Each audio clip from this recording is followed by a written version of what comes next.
Hello, everyone, and thank you so much for joining me for this explainer. Today, we're tackling a massive topic, career navigation after grade 12 in Tamil Nadu and across India. We're going to dive deep into resilience, pivoting, and developing a true long-term mindset. We'll be talking about mental health, handling that intense peer pressure, and the actual logic of changing your career path safely.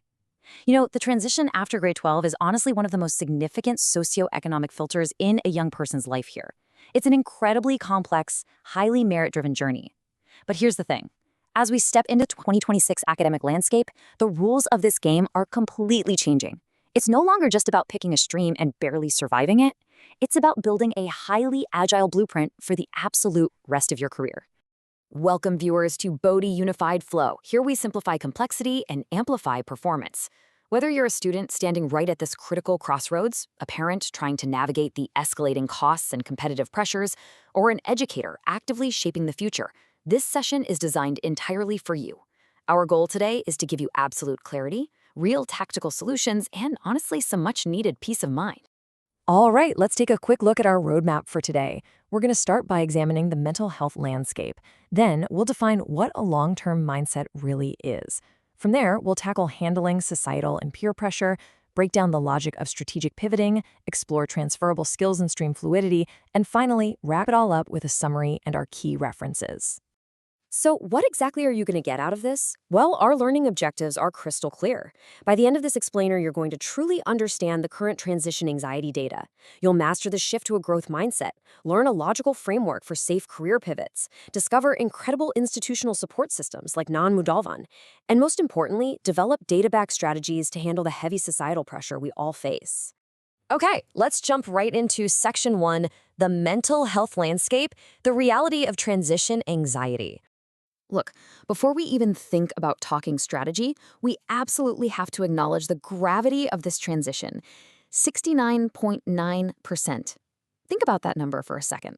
According to a massive 2025 study of over 1,600 students across major Indian cities, practically 70% of students exhibited moderate to high levels of anxiety. This completely shatters the myth that transition anxiety and academic burnout are just isolated incidents or signs of individual weakness. No, they are a systemic issue, directly driven by an intense pressure cooker of gatekeeping exams and those sky-high expectations. And academic burnout is incredibly multifaceted. We're seeing severe depressive symptoms affecting 37% of the entire student population. And when you look at highly intense competitive fields like medicine, the burden is just staggering. Suicidal ideation is reported in over 37% of medical students. To put that into perspective, that's nearly 4 in 10 future doctors suffering in silence. And why the silence? Because the treatment gap is equally concerning.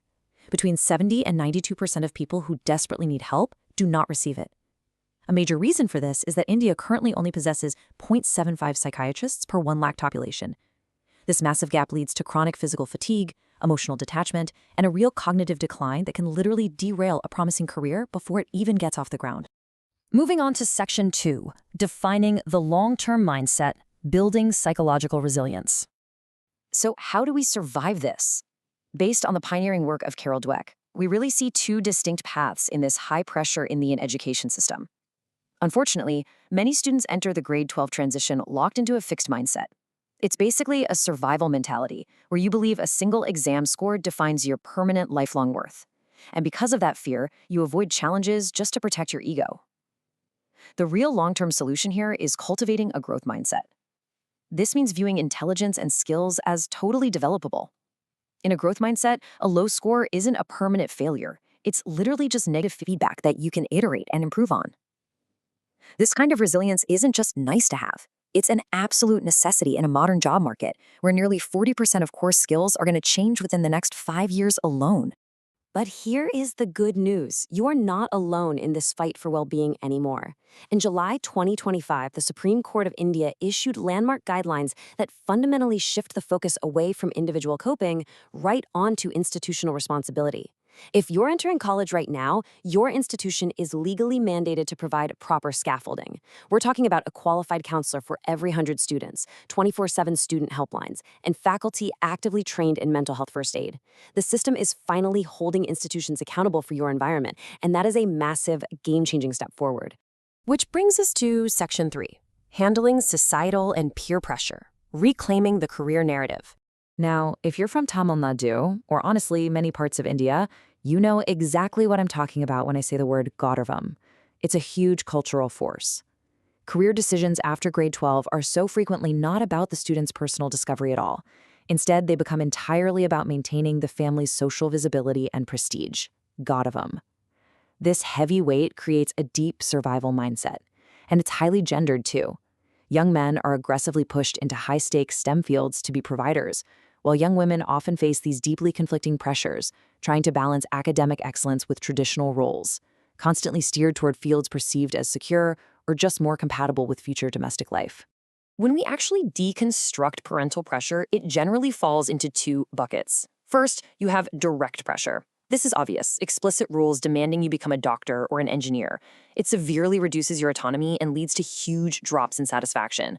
But honestly, it's often the indirect pressure that causes the absolute most anxiety. It's those subtle, constant comparisons to a high-achieving cousin. It's the emotional appeals. It's that unspoken, heavy expectation that you are supposed to fulfill an unachieved aspiration of your parents. That stuff creates chronic self-doubt. So how do we break free from this cycle? We have to reclaim the narrative. As one of our key sources brilliantly notes, you must base your choices on actual data rather than social envy. Often, what looks like an absolutely perfect, shiny career path for a peer is incredibly stressful and chaotic behind the scenes. The secret weapon here is informational interviewing, actually speaking to real professionals currently working in the fields you're curious about.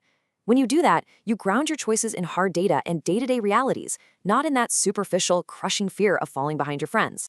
All right, let's look at Section 4, the logic of strategic pivoting, the paradigm shift from linear to agile. The logic of the career pivot is simply the new reality of the working world. We've distilled the comprehensive 10-step transition model down into 6 highly actionable phases. Listen, a safe career transition is never just a reckless leap into the unknown. First off, you identify the core issue. Are you actually unhappy with the daily work, the broader industry, or is it just a toxic company culture? Next, map out your transferable skills. Third, make sure the new path actually aligns with your evolving personal values. Then, and this is key, strategically upskill without quitting your day job just yet. Take a short course, try out some freelancing. After that, update your personal brand to reflect exactly where you are going, not just where you've been. And crucially, prepare financially so you have the absolute flexibility to make that jump safely when the time is right. Let's move into Section 5, transferable skills and fluidity, the currency of modern employability. We are undergoing a massive, fundamental paradigm shift right now. Nearly 90% of employers today prioritize transferable skills, things like critical thinking, adaptability, and sharp communication, way over specific traditional degrees.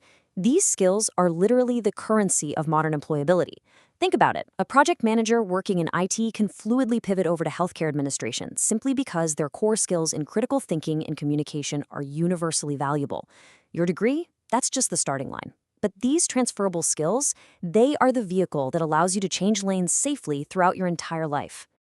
And to actually back this up, the Indian educational system in 2026 is aggressively introducing stream fluidity. Being stuck in the wrong stream in grade 12 is finally no longer a permanent life sentence.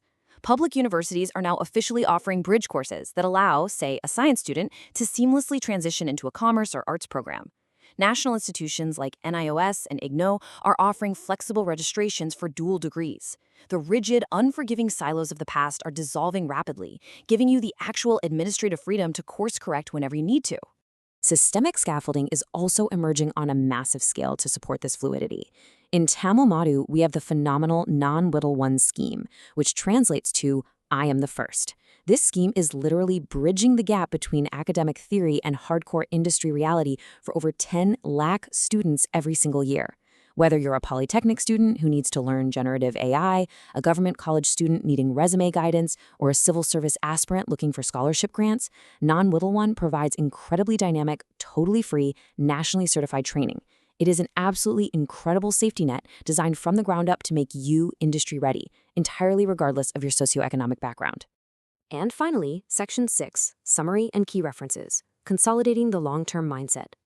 If there's one crucial point I want you to take away from our time together today, it's this. A successful career is no longer built on a single terrifying decision you make when you're 17 years old. It just isn't. It is built on a lifetime of informed, resilient, and adaptive choices. Today, we validated the immense, very real pressure you are under. We've talked about how to replace that limiting fixed survival mindset with a powerful, agile growth mindset. You now know the actual logic of how to pivot safely. You know that massive safety nets like Mudhalvan exist right now, and you know how to reclaim your own narrative from the grips of social pressure and Garavam. And of course, here are the specific authoritative sources and research data we directly cited in today's explainer. We've drawn from the absolute latest 2025 and 2026 data across mental health studies, those landmark Supreme Court mandates, and official state government frameworks. We do this to ensure that the blueprint we provided you today is backed by rigorous, undeniable evidence. You can trust this data. I want to leave you with one final, provocative thought. The world we live in is changing faster than ever before, and lifelong agility is truly the only real security you have. So I encourage you to step out of the pressure cooker for just a moment today and ask yourself, what is the one transferable skill that you will start building tomorrow to future-proof your own unique journey? Think about it. Thank you so much for joining me today on Bodhi Unified Flow. Keep learning, stay resilient, and please take active control of your path. You've got this.